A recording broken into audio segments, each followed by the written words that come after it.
Hey friends, இந்த வீடியோவில் நம்ம ஒரு சூப்பரான அப்டேட்டை பற்றி பார்க்க போகிறோம். இந்த தகவல் முடிஞ்சால் நிறைய பேருக்கு ஷேர் பண்ணிவிடுங்க. கண்டிப்பாக அது நிறைய பேருக்கு பயனுள்ளதாக இருக்கும். அதாவது ரேஷன் கார்டு வச்சிருக்கக்கூடிய எல்லாருக்குமே ஆன்லைன் மூலமாக இப்போ புதுசாக ஒரு அப்டேட் கொண்டு வந்திருக்கிறாங்க.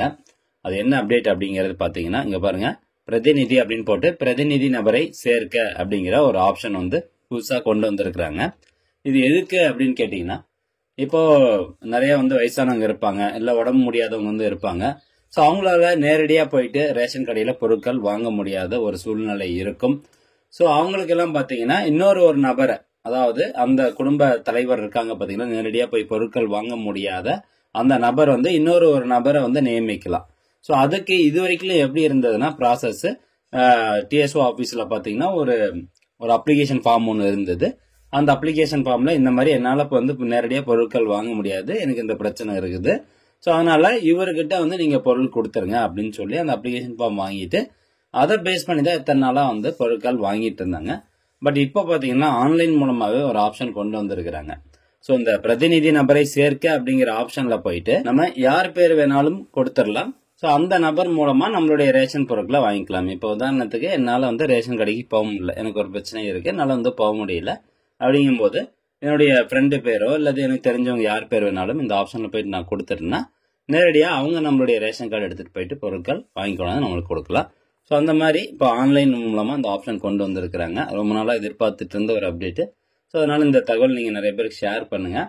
ஃபஸ்ட்டு நீங்கள் tnpds.gov.in அப்படிங்கிற அந்த வெப்சைட் ஓப்பன் பண்ணிவிட்டு இதில் பாருங்கள், பிரதிநிதி நபரை சேர்க்க அப்படின்னு இருக்கும். அந்த ஆப்ஷனை நீங்கள் கிளிக் பண்ணிக்கோங்க. அடுத்ததா உங்களுடைய ரேஷன் கார்டில் பதிவு பண்ணப்பட்ட அந்த மொபைல் நம்பரை கரெக்டாக என்டர் பண்ணிக்கோங்க. நெக்ஸ்ட் கீழே பாருங்க, ஒரு கேப்சா கோடு இருக்கும், அதையும் கரெக்டாக என்டர் பண்ணிக்கணும். அடுத்ததா பதிவு செய்ய அப்படிங்கிற ஆப்ஷனை கிளிக் பண்ணுங்க. இப்போ அந்த மொபைல் நம்பருக்கு ஒரு ஓடிபி வந்திருக்கும், அந்த ஓடிபியை நீங்கள் இந்த பாக்ஸில் என்டர் பண்ணிக்கோங்க. அடுத்ததா மறுபடியும் இந்த பதிவு செய் அப்படிங்கிற ஆப்ஷனை கிளிக் பண்ணணும். ஓகே, இப்போ பார்த்தீங்கன்னா பிரதிநிதி விவரங்கள் அப்படின்னு சொல்லி வருது. இதில் போயிட்டு நம்ம யாருடைய பெயர் வந்து பிரதிநிதியாக சேர்க்க போகிறோமோ, இப்போ உதாரணத்துக்கு நான் என்னோட ஃப்ரெண்டோட பெயரை கொடுக்க போகிறோம் அப்படின்னா நேம் அப்படிங்கிற பாக்ஸில் என் ஃப்ரெண்டோட பெயர் வந்து கொடுத்துக்கணும். அடுத்ததாக தமிழ்லையும் இந்த உங்களுடைய ஃப்ரெண்டோட பெயர் வந்து கரெக்டாக கொடுத்துக்கணும். இப்போ வந்து இங்கே பாருங்கள், கௌதம் அப்படிங்கிறத தமிழ்லேயே வந்து கொடுத்துடணும். அடுத்தது பாலினம், ஆனா பெண்ணா திருநங்கையா, அந்த ஆப்ஷன் வந்து செலக்ட் பண்ணிக்கோங்க. அந்த நபர் பிறந்த தேதி வந்து கரெக்டாக நீங்கள் இதில் செலக்ட் பண்ணிக்கணும். அடுத்ததா உறவு முறை வந்து பார்த்தீங்கன்னா ரிலேட்டிவா, உங்களுடைய உறவினரா, அதாவது சித்தப்பா பெரியப்பா அந்த மாதிரி வந்து சித்தப்பா பசங்க பெரியப்பா பசங்க அந்த மாதிரி வந்து ரிலேஷனான உறவினரா அப்படின்னு கேட்டிருப்பாங்க. அந்த மாதிரி இருந்தாங்கன்னா உறவினர் அப்படிங்கிற ஆப்ஷனை கிளிக் பண்ணணும். சர்வெண்ட் அப்படின்னா நம்ம வீட்டுக்கு வேலை செய்யக்கூடிய நபர்கள் இருக்காங்க பார்த்தீங்களா, ஒரு சில வீட்டில் வந்து வேலைக்கு ஆள் வச்சிருப்பாங்க. ஸோ அதனால சர்வெண்ட்னுடைய பெயரவே நீங்கள் பிரதிநிதியாக சேர்த்தலாம். பணியாள் அப்படிங்கிற ஆப்ஷனை செலக்ட் பண்ணணும். நெய்பர் அப்படின்னா நம்ம பக்கத்து வீட்டுக்காரங்க. ஸோ பக்கத்து வீட்டுக்காரங்க மூலமாக நம்ம பொருட்கள் வாங்குறதுக்கு நெய்பர் அல்லது அண்டை வீட்டார் அப்படின்னு இருக்கும், அந்த ஆப்ஷன் செலக்ட் பண்ணிக்கலாம். அடுத்தது தொண்டு நிறுவனங்கள் மூலமாக, தொண்டு நிறுவனத்தில் இருக்கிறாரு அந்த நபர், என்ஜிஓ கேட்டகரியில் இருக்காரு அப்படின்னா அவங்க மூலமாக கூட நீங்கள் வாங்கிக்கலாம். மற்ற இங்கே வந்து இப்போ ஃப்ரெண்ட்ஸு இதெல்லாம் வந்து பார்த்தீங்கன்னா அதர்ஸ் மற்றவை அப்படிங்கிற ஆப்ஷனை நீங்கள் கிளிக் பண்ணிக்கோங்க. ஸோ இந்த ஆப்ஷனில் எதுனா ஒரு ஆப்ஷன் வந்து நீங்கள் செலக்ட் பண்ணிக்கணும். அடுத்ததாக உங்களுடைய ரேஷன் கார்டு நம்பர் வந்து இருக்கும். அடுத்ததாக இங்கே பாருங்கள், பதிவேற்ற அப்படிங்கிற ஒரு ஆப்ஷன் இருக்கும். இதில் என்னத்தை நம்ம அப்லோட் பண்ணுறது அப்படின்னு கேட்டிங்கன்னா, இதில் எதுவுமே வந்து இன்ஃபர்மேஷன் வந்து கொடுக்க கிடையாது. ஸோ அதனால் நீங்கள் எந்த நபர்னுடைய பெயர் வந்து பிரதிநிதியாக சேர்க்குறீங்களோ அந்த நபர்னுடைய ஆதார் கார்டு வந்து பிடிஎஃப் ஃபைலாக இருக்கலாம் அல்லது ஜேபிஜி ஃபைலாக இருக்கலாம். 1 MB சைஸ்க்குள்ளார அந்த ஆதார் கார்டை இந்த சூஸ் ஃபைல் அப்படிங்கிற ஆப்ஷனை கிளிக் பண்ணிட்டு ஆதார் கார்டை வந்து நீங்கள் செலக்ட் பண்ணி அப்லோட் பண்ணிக்கோங்க.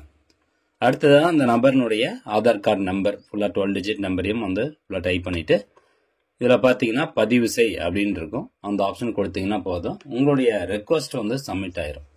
ஒன்ஸ் அவங்க அந்த ஆதார் கார்டில் வெரிஃபை பண்ணதுக்கப்புறமா ஓகே அப்ரூவல் கொடுத்துருவாங்க. அதுக்கப்புறம் நீங்கள் அந்த நபர் மூலமாக பொருட்கள் வந்து வாங்கிக்கலாம். ஸோ இதான் வந்து ப்ரொசீஜரு. இனிமேல் வந்து இப்படி தான் ஃபாலோ பண்ணணும். இனி வந்து பார்த்தீங்கன்னா ஆஃப்லைன் மூலமாக அப்ளிகேஷன் கொடுத்து பொருட்கள் வந்து வாங்க முடியாது. ஸோ இதில் வந்து என்ன கேட்டகரினால இந்த நபரை வந்து நீங்கள் சேர்த்துறீங்க, பிரதிநிதியாக சேர்த்துறீங்க அப்படிங்கிற எந்த ஒரு இதுவுமே கிடையாது, எந்த ஒரு கட்டாயம் கிடையாது. உடம்பு சரியில்லை அல்லது வயசாயிருச்சு, நடக்க முடியாது, ஸோ இந்த மாதிரி எந்த காரணம் வேணாலும் இருக்கட்டும், அல்லது நீங்கள் வந்து டெய்லி ஆஃபீஸ் போகிறீங்க, உங்களால் வந்து ரேஷன் கடைக்கு வந்து போக முடியல அப்படின்னாலும் உங்கள் பக்கத்து வீட்டுக்காரங்களோ இல்லை உங்களுடைய ஃப்ரெண்ட்ஸ் யார் மூலமாக வேணாலும் நீங்கள் பொருட்கள் வந்து வாங்கிக்கலாம். ஸோ அந்த மாதிரியான ஒரு ஆப்ஷன் வந்து இப்போ கொண்டு வந்திருக்கிறாங்க. 100% இது பயனுள்ள ஒரு தகவல். ஏன்னா நிறைய பேர் பார்த்தீங்கன்னா எதுனா ஒரு வேலைக்கு போவாங்க, கரெக்டாக அந்த பர்டிகுலர் டேஸ் அன்னைக்கு பார்த்தீங்கன்னா உங்களுக்கு ரேஷன் கடைக்கு போக முடியாது, அடுத்த வாரம் போகும்போது பொருட்கள் இல்லைன்றுவாங்க. ஸோ கண்டிப்பாக வந்து இது அந்த மாதிரியான நபர்களுக்கு யூஸ்ஃபுல்லாக இருக்கும். அண்ட் அதே மாதிரி வயசான தாத்தா பாட்டி அவங்க எல்லாருக்குமே வந்து யூஸ்ஃபுல்லாக இருக்கும். ஸோ முடிஞ்சவங்க நிறைய பேருக்கு ஷேர் பண்ணி விடுங்க. மீண்டும் அடுத்த ஒரு நல்ல பதிவில் சந்திக்கலாம். நன்றி, வணக்கம்.